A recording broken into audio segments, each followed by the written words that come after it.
Syntax Score 1 is a scoring system for coronary lesions based on the online calculator available at syntaxscore.org. It is a tool for assessing the complexity of coronary artery disease. The online version is updated when new data from the follow-up of Syntax trial is available. Latest version is 2.28 as on 10th August 2023. It has been recommended that scoring has to be done by a team, ideally a panel of 3 persons. Focus has to be on the coronary anatomy and not on the treatment while scoring. For accurate Syntax score outcome, both the left coronary artery and the right coronary artery must be assessed. Before using the online calculator, the online tutorial should be read. All lesions in both coronary territories in vessels of at least 1.5 mm diameter and of 50% or more severity should be scored. If tandem lesions are more than 3 times the diameter of the reference vessel apart, they should be scored as separate, otherwise as a single lesion. For the purpose of Syntax score, the vessel which gives rise to the posterior descending coronary artery is considered as the dominant vessel and there is no provision for codominance. Proximal, mid and distal right coronary artery segments are numbered 1 to 3 and posterior descending coronary artery as segment 4. Proximal segment is halfway up to the acute margin. Rest of RCA up to acute margin is mid segment. From acute margin to PDA is distal RCA.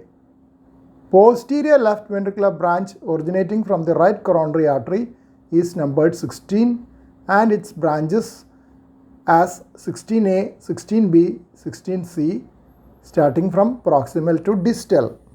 Left main coronary artery is segment 5.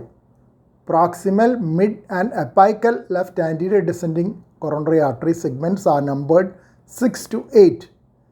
Proximal LAD is up to and including first major septal branch. Mid LAD is beyond that up to 1/2 distance from first septal to apex or the region where the LAD forms an angle in RIO view. 9 and 10 are diagonals.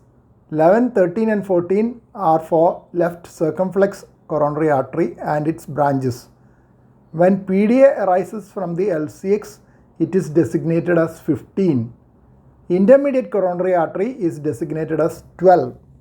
Syntax score 2 has a different questionnaire which also includes Syntax score 1. There is a nomogram which predicts 4-year mortality as a function of the Syntax 2 score for patients proposed to undergo myocardial revascularization with coronary artery bypass grafting or percutaneous coronary intervention. Other parameters in Syntax score 2 questionnaire are age, creatinine clearance, left ventricular ejection fraction, left main disease, gender, chronic obstructive pulmonary disease, and peripheral vascular disease. Coronary angiography gives a visual impression about the severity of the stenosis, but it need not imply the actual functional significance of the stenosis in terms of flow physiology.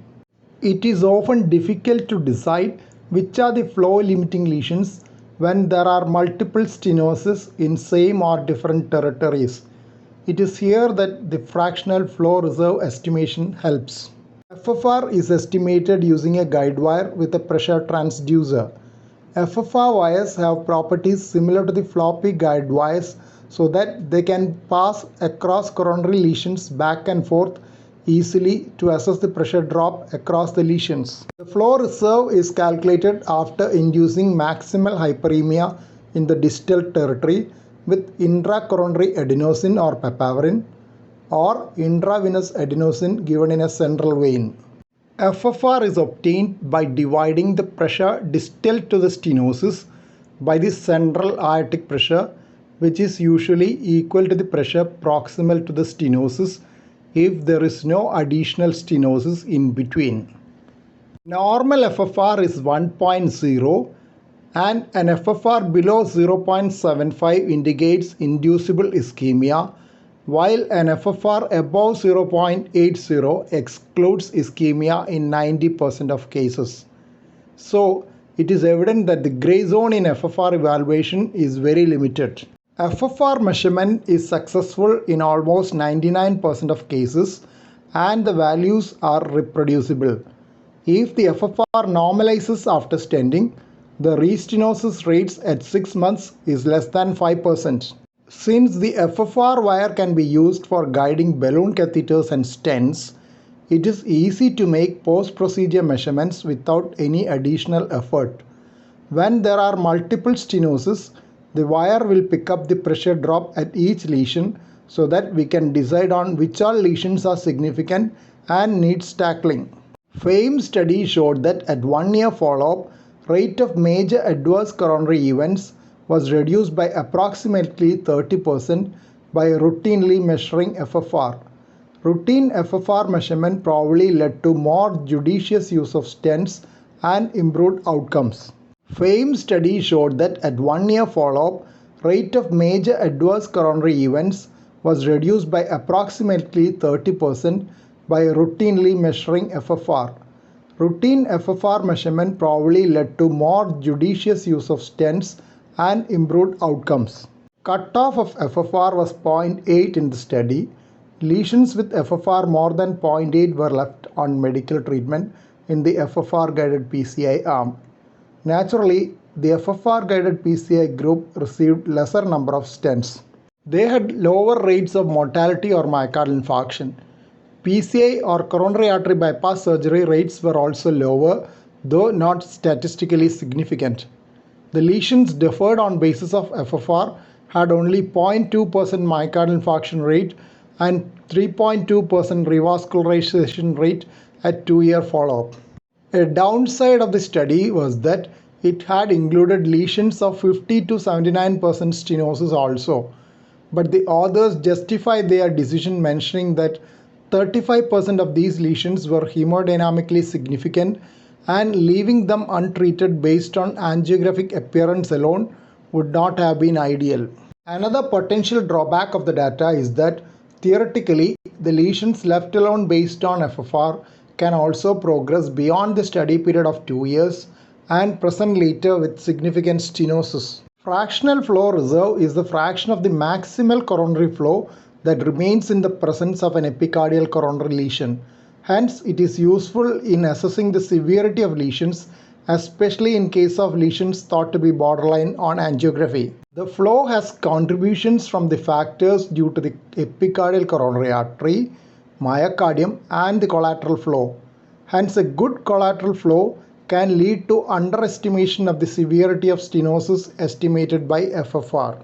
Advantage of FFR over coronary flow reserve is that as it is calculated only at peak hyperemia, it is mostly independent of basal flow, aortic pressure, heart rate and the status of the microcirculation.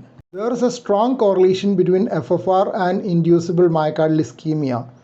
An FFR below 0.75 identified physiologically significant stenosis.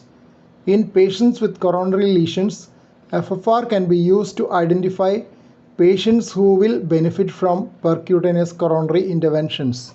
An FFR of less than 0.90 after coronary stenting would predict a higher event rate of 20% and an FFR below 0.8 an event rate of 30%, compared with 5 to 6% event rates in those with FFR above 0.9. Guide catheters without side holes are preferred for FFR estimation. Contrast should be flushed out and the guide catheter filled with saline for good pressure measurements. Excess adenosine will have to be given to get adequate hyperemia if there are side holes for the catheter due to extra spillage of drug into the aorta. Matching of the wire tip pressure and the aortic pressure should be done before crossing the lesion. The level of the external pressure transducer should be adjusted to get a match of the tracings if necessary. Conventionally, the transducer position corresponds to a level 5 cm below the sternal level, indicating the level of the right atrium. A loose Y connector and a retained guide wire introducer can cause pressure leakage. Drift in signals can be identified by repeat matching of the pressures after the wire pullback.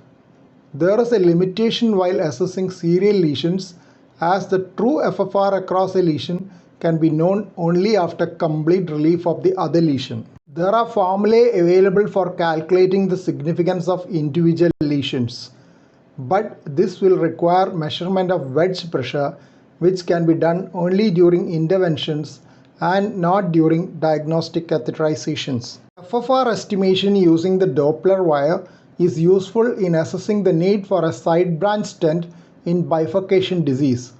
Usually, a stent is considered in bifurcation disease only if the side branch is large and almost equal in size to the distal vessel. Using a side branch stent increases the risk of stent thrombosis in the main vessel and is especially to be avoided in a thrombotic situation, as in acute myocardial infarction. If an FFR is available, it can measure the pressure difference across the lesion, and if the distal pressure is more than 0.7 times the proximal pressure, a side branch stent is considered unnecessary.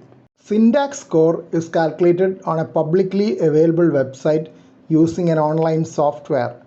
It can also be calculated on a downloadable software. It is used for coronary arteries with diameter more than 1.5 mm and having narrowing more than 50%. It also considers the potential difficulty in performing a PCI. Functional syntax score is an FFR guided syntax score. It recalculates syntax score by incorporating ischemia producing lesions determined by FFR. This reduces the number of high-risk patients and better discriminates risk for adverse events in patients with multivessel disease undergoing PCI. About 1/3 of patients originally thought to have high or intermediate risk were reclassified as lower risk by the functional syntax score. Functional syntax score was found to be better than syntax score in predicting composite of death, myocardial infarction and target vessel revascularization, as well as the composite risk of death and myocardial infarction at 1 year. FAME2 study randomized 1,220 patients with stable coronary artery disease and angiographically significant stenosis, in whom at least one stenosis had FFR 0.8 or less. They were assigned to either FFR guided PCI plus medical therapy or medical therapy alone. FFR guided PCI was associated with significantly lower rate of primary composite endpoint of death, myocardial infarction or urgent revascularization at 5 years than medical therapy alone. Those without hemodynamically significant stenosis who were entered in a registry had a favorable long-term outcome with medical therapy alone.